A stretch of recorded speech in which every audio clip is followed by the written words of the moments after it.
Restaurant style chicken fried rice ఇంట్లోనే prepare చేశాను. చాలా సూపర్‌గా వచ్చింది.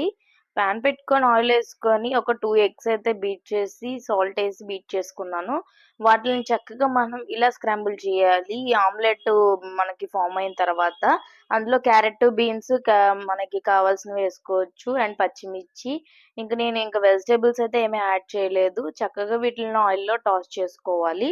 ఎంత టాస్ చేసుకుంటే ఆ వెజిటబుల్స్ అంత చక్కగా కుక్ అవుతాయి. తర్వాత కొంచెం కరివేపాకైతే యాడ్ చేశాను. చాలా సింపుల్‌గా చేసేయొచ్చు. మీ పిల్లలకు కూడా నచ్చుతుంది ఈ చికెన్ ఫ్రైడ్ రైసు.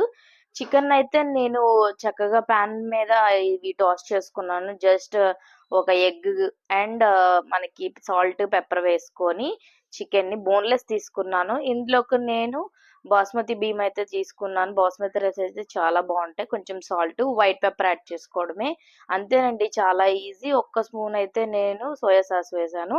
కావాలంటే వేసుకోండి. లేతే స్కిప్ చేసుకోవచ్చు. దీన్ని చక్కగా టాస్ చేసేసుకొని లాస్ట్‌లో కొత్తిమీరేసుకుంటే అయిపోయినట్టే. ఒక్కసారి ట్రై చేయండి మరి. ఎలా వచ్చిందో కామెంట్ చేయండి. సబ్స్క్రైబ్ చేసుకోవడం మర్చిపోమాకండి. ఉంటా మరి.